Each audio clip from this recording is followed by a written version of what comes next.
concerned about the bus lane and the accidents that Sandy's been telling me about.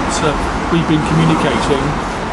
What do you think? You live on... Yeah, well, I agree, and I've been talking to Sandy as well about my concerns. Mainly, it's turning in, when you're coming in from Lord Charles Street, you come in and you have to stay on the inside lane. It makes it very difficult because of the width of the bus lane to turn into our premises. The other thing is, if you're coming from the A30 down by Lord Charles Street, you can't start indicating. It's difficult to go into the inside lane, and also if you start indicating too early, people will think you're going into Lord Charles Street. So you can't start really indicating until you just get past Lord Charles Street, which is a very short space. Sometimes when you're coming in and a car will come up on the inside, and there has been an accident here where a cyclist came by going fairly fast, and the car turned in here. Really? And she didn't see him. It's difficult because of the short space of road. Yes. So that was quite, and he had to be taken to Frimley Park Hospital. Really? Yeah. How do you understand the white arrow in the road before Lower Charles Street? As a driver, how do you understand it? Yeah, it is difficult to know which lane you're supposed to be in.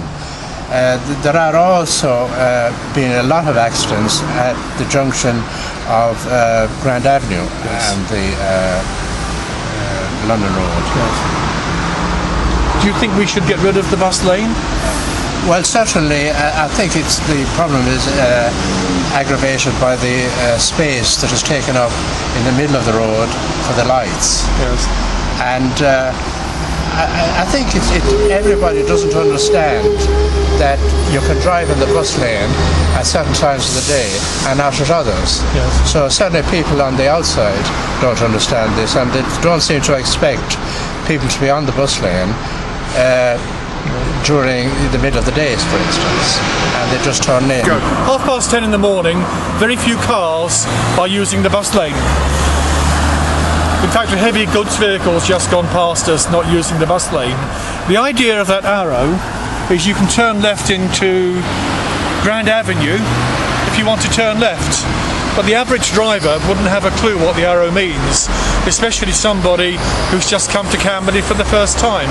Bear in mind, this is a 40-mile-an-hour limit. All of these signs have to be read and understood by vehicles doing 40 miles an hour. So could you tell us what you think about this bus lane in Camberley? I think it's a waste of time, waste of space, and it causes a lot of problems.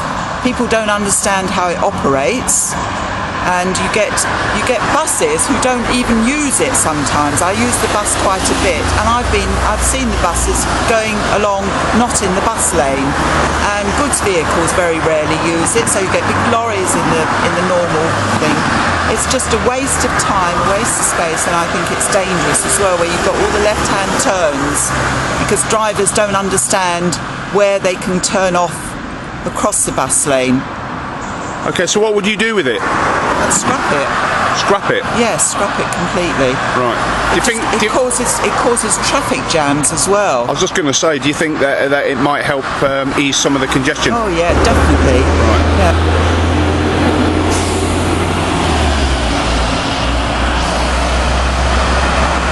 This junction here is particularly dangerous because cars cut across from the middle lane to go into this road, which is the avenue, not realising they can use part of the red tarmac where the white arrow is, so they go in not from the centre lane. We're seeing here a car doing what they should do.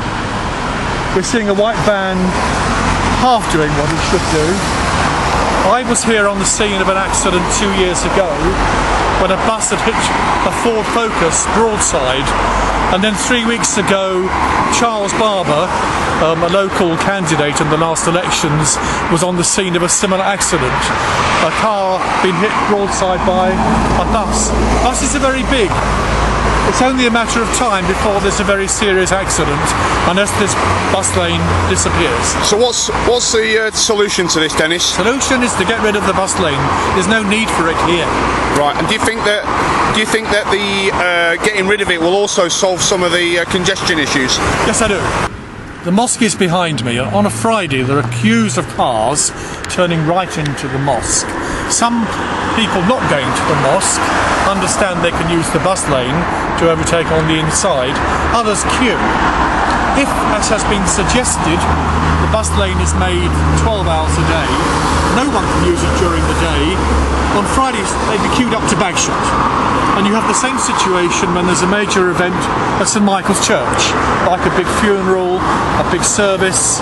People could not use the bus lane if it was out of bounds. So that whole idea has to be abandoned. And here particularly the bus lane should be got rid of. It serves no purpose apart from holding up traffic turning left into Camberley Road. People don't realise they can use the bus lane at certain times to go into Camberley Road, so they queue and queue